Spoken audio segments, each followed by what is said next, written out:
ਸਤਿ ਸ਼੍ਰੀ ਅਕਾਲ ਬੱਚਿਓ, ਸਵਾਗਤ ਹੈ ਤੁਹਾਡਾ ਅੱਜ ਦੀ ਪੰਜਾਬੀ ਦੀ ਕਲਾਸ ਵਿੱਚ।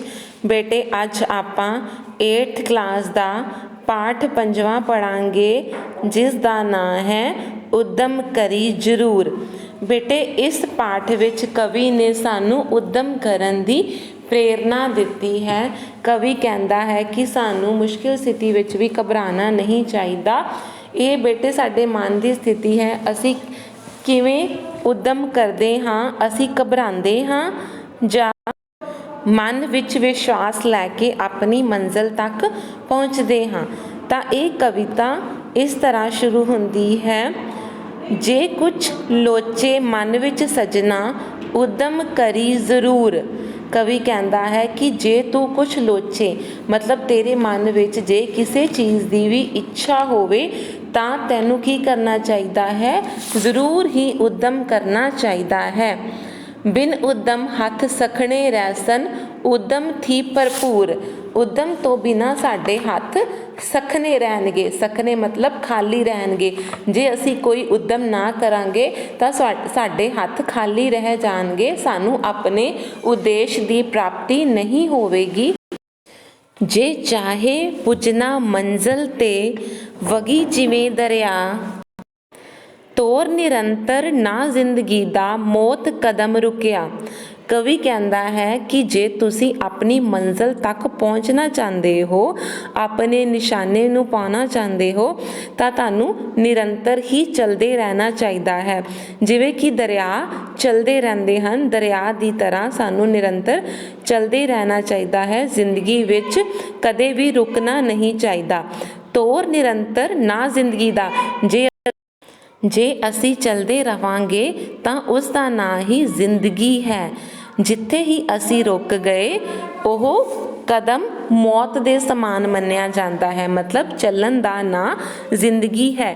ਜੇ ਅਸੀਂ ਕੁਝ ਪ੍ਰਾਪਤ ਕਰਨਾ ਚਾਹੁੰਦੇ ਹਾਂ ਤਾਂ ਕੁਝ ਹਾਸਿਲ ਕਰਨਾ ਚਾਹੁੰਦੇ ਹਾਂ, ਇਸ ਲਈ ਸਾਨੂੰ ਨਿਰੰਤਰ ਹੀ ਉਦਮ ਕਰਨਾ ਚਾਹੀਦਾ ਹੈ ਅਤੇ ਚੱਲਦੇ ਰਹਿਣਾ ਚਾਹੀਦਾ ਹੈ।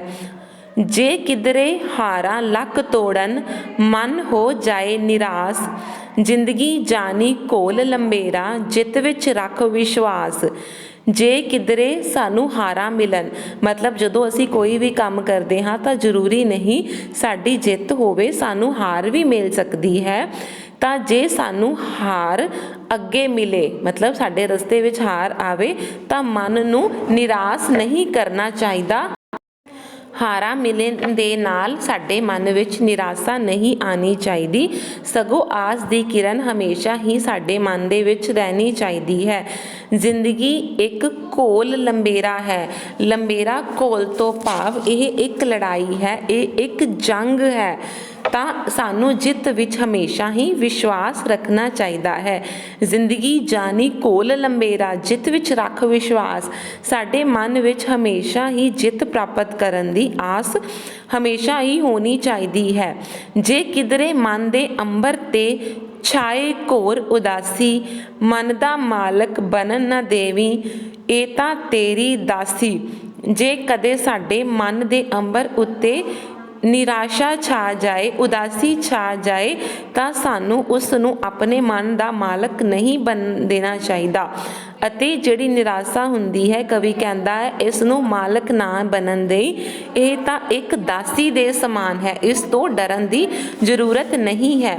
ਤੇਰੇ ਮਨ ਵਿੱਚ ਰੋਸ਼ਨ ਸੂਰਜ ਚੰਦਰਮਾ ਤੇ ਤਾਰੇ, ਕਦਮਾਂ ਦੇ ਵਿੱਚ ਮੰਜ਼ਲਾਂ ਤੇਰੇ, ਸਮਝ ਲਵੇਂ ਜੇ ਪਿਆਰੇ। ਕਵੀ ਹੌਸਲਾ ਦਿੰਦੇ ਹੋਏ ਕਹਿੰਦਾ ਹੈ ਕਿ ਤੇਰੇ ਮਨ ਦੇ ਵਿੱਚ ਤਾਂ ਰੋਸ਼ਨ ਹਨ ਸੂਰਜ ਚੰਦਰਮਾ ਤੇ ਤਾਰੇ। ਮਤਲਬ ਤੇਰੇ ਮਨ ਦੇ ਵਿੱਚ ਆਸ ਦੀ ਕਿਰਨ ਹਮੇਸ਼ਾ ਹੀ ਜਾਗਰੂਕ ਹੋਣੀ ਚਾਹੀਦੀ ਹੈ। ਅਤੇ ਸਾਡੇ ਕਦਮਾਂ ਦੇ ਵਿੱਚ ਮੰਜ਼ਲਾਂ ਤੇਰੇ, ਸਮਝ ਲਵੇ ਜੇ ਪਿਆਰੇ। ਜੇ ਅਸੀਂ ਇਹ ਸਮਝ ਲਈਏ ਕਿ ਸਾਡੇ ਕਦਮਾਂ ਦੇ ਵਿੱਚ ਮੰਜ਼ਲਾਂ ਹਨ ਤਾਂ ਸਾਨੂੰ ਕਦੇ ਵੀ ਨਿਰਾਸ਼ਾ ਨਹੀਂ ਹੋਏਗੀ। ਅਸੀਂ ਨਿਰੰਤਰ ਹੀ ਆਪਣੀ ਮੰਜ਼ਿਲ ਵੱਲ ਵੱਧਦੇ ਜਾਵਾਂਗੇ। ਕਵੀ ਇਸ ਵਿੱਚ ਕਹਿ ਰਿਹਾ ਹੈ ਕਿ ਸਾਨੂੰ ਕਦੇ ਵੀ ਨਿਰਾਸ਼ਾ ਨੂੰ ਆਪਣੀ ਦਾਸੀ ਬਣਨ ਨਹੀਂ ਦੇਣਾ ਚਾਹੀਦਾ ਅਤੇ ਸਾਡੇ ਮਨ ਦੇ ਵਿੱਚ ਹਮੇਸ਼ਾ ਹੀ ਆਸ ਦੀ ਕਿਰਨ ਜਾਗਰੂਕ ਹੋਣੀ ਚਾਹੀਦੀ ਹੈ। ਜੇ ਅਸੀਂ ਸਮਝ ਲਈਏ ਕਿ ਸਾਨੂੰ ਮੰਜ਼ਿਲਾਂ ਜ਼ਰੂਰ ਮਿਲਣਗੀਆਂ ਤਾਂ ਸਾਡੇ ਮਨ ਦੇ ਵਿੱਚ ਇੱਕ ਵਿਸ਼ਵਾਸ ਰਹੇਗਾ ਅਤੇ ਅਸੀਂ ਉਸ ਵਿਸ਼ਵਾਸ ਦੇ ਵੱਲ ਨਿਰੰਤਰ ਅੱਗੇ ਵਧਦੇ ਜਾਵਾਂਗੇ। ਤੇਰੇ ਖਿੜਨ ਤੋਂ ਜੱਗ ਨੇ ਖਿੜਨਾ, ਮੁਰਝਾਇਆ ਮੁਰਝਾਵੇਂ। ਬੇਟੇ ਇਹ ਮਨ ਦੀ ਸਥਿਤੀ ਹੁੰਦੀ ਹੈ।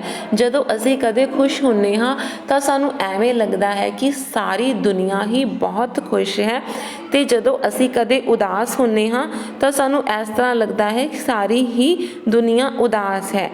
ਤਾਂ ਕਵੀ ਕਹਿੰਦਾ ਹੈ ਕਿ ਤੇਰੇ ਖਿੜਨ ਤੋਂ ਜੱਗ ਨੇ ਖਿੜਨਾ। ਜੇ ਅਸੀਂ ਖੁਸ਼ ਹੋਵਾਂਗੇ ਤਾਂ ਹੀ ਸਾਨੂੰ ਜਿਹੜਾ ਜੱਗ ਹੈ, ਸੰਸਾਰ ਹੈ, ਉਹ ਖਿੜਿਆ ਖਿੜਿਆ ਲੱਗੇਗਾ।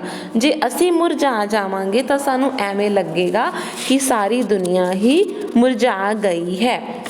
ਵੰਡ ਸੁਗੰਧੀਆਂ ਪ੍ਰੀਤ ਸੁਨੇਹੇ, ਨਿੱਘੇ ਪਿਆਰ ਕਲਾਵੇ, ਸਿਦਕ ਲਗਨ ਤੇ ਤਕੜੇ ਖੰਭੀ, ਉੱਡਣਾ ਉੱਚ ਅਸਮਾਨੀ। ਕਵੀ ਕਹਿੰਦਾ ਹੈ ਕਿ ਸਾਨੂੰ ਹਮੇਸ਼ਾ ਹੀ ਸੁਗੰਧੀਆਂ ਖੁਸ਼ਬੂਆਂ ਵੰਡਣੀਆਂ ਚਾਹੀਦੀਆਂ ਹਨ, ਪਿਆਰ ਵੰਡਣਾ ਚਾਹੀਦਾ ਹੈ। ਸਾਨੂੰ ਹਮੇਸ਼ਾ ਹੀ ਸਾਰਿਆਂ ਨਾਲ ਪਿਆਰ ਨਾਲ, ਨਿੱਘ ਨਾਲ ਮਿਲਣਾ ਚਾਹੀਦਾ ਹੈ, ਪਿਆਰ ਨਾਲ ਰਹਿਣਾ ਚਾਹੀਦਾ ਹੈ। ਸਿਦਕ ਲਗਨ ਤੇ ਤਕੜੇ ਖੰਭੀ, ਉੱਡਣਾ ਉੱਚ ਅਸਮਾਨੀ। ਕਵੀ ਕਹਿੰਦਾ ਹੈ ਕਿ ਜਿਹੜੇ ਸਿਦਕ ਦੇ, ਵਿਸ਼ਵਾਸ ਅਤੇ ਲਗਨ ਦੇ ਖੰਭ ਜਿਹੜੇ ਤਕੜੇ ਹੁੰਦੇ ਹਨ, ਇਹਨਾਂ ਸਿਦਕ ਅਤੇ ਲਗਨ ਦੇ ਸਹਾਰੇ ਹੀ ਅਸੀਂ ਉੱਚੇ ਅਸਮਾਨ ਵਿੱਚ ਉੱਡ ਸਕਦੇ ਹਾਂ, ਭਾਵ ਸਾਨੂੰ ਸਫਲਤਾ ਮਿਲ ਸਕਦੀ ਹੈ। ਥਲ ਸਾਗਰ ਵੀ ਰੋਕ ਸਕਨਾ, ਤੇਰੀ ਸਹਿਜ ਰਵਾਨੀ। ਕਵੀ ਕਹਿੰਦਾ ਹੈ ਕਿ ਜੇ ਅਸੀਂ ਨਿਸ਼ਠਾ ਪੱਕਾ ਕਰ ਲਈਏ ਤਾਂ ਸਾਨੂੰ ਕੋਈ ਵੀ ਰੋਕ ਨਹੀਂ ਸਕਦਾ ਆਪਣੀ ਮੰਜ਼ਿਲ ਪ੍ਰਾਪਤ ਕਰਨ ਤੋਂ। ਆਪਣੀ ਜਿਹੜੀ ਰਵਾਨੀ ਹੈ, ਆਪਣੀ ਚਾਲ ਤੋਂ ਸਾਨੂੰ ਕੋਈ ਵੀ ਰੋਕ ਨਹੀਂ ਸਕਦਾ। ਜੇ ਕੁਝ ਲੋਚੇ ਮਨ ਵਿੱਚ ਸਜਣਾ, ਉਦਮ ਕਰੀ ਜ਼ਰੂਰ, ਬਿਨ ਉਦਮ ਹੱਥ ਸਖਣੇ ਰਹਿਸਨ, ਉਦਮ ਥੀ ਭਰਪੂਰ। ਕਵੀ ਕਹਿੰਦਾ ਹੈ ਕਿ ਜੇ ਤੂੰ ਕੁਝ ਵੀ ਚਾਹੁੰਦਾ ਹੈ, ਕੁਝ ਪ੍ਰਾਪਤ ਕਰਨਾ ਚਾਹੁੰਦਾ ਹੈ, ਤੇਰੇ ਮਨ ਵਿੱਚ ਕੋਈ ਇੱਛਾ ਹੈ, ਤਾਂ ਤੈਨੂੰ ਹਮੇਸ਼ਾ ਹੀ ਉਦਮ ਕਰਨਾ ਚਾਹੀਦਾ ਹੈ, ਕਿਉਂਕਿ ਉਦਮ ਤੋਂ ਬਿਨਾਂ ਸਾਡੇ ਖਾਲੀ ਹੱਥ ਰਹਿ ਜਾਂਦੇ ਹਨ ਅਤੇ ਉਦਮ ਕਰਨ ਦੇ ਨਾਲ ਹੀ ਸਾਨੂੰ ਉਦੇਸ਼ ਦੀ ਪ੍ਰਾਪਤੀ ਹੁੰਦੀ ਹੈ।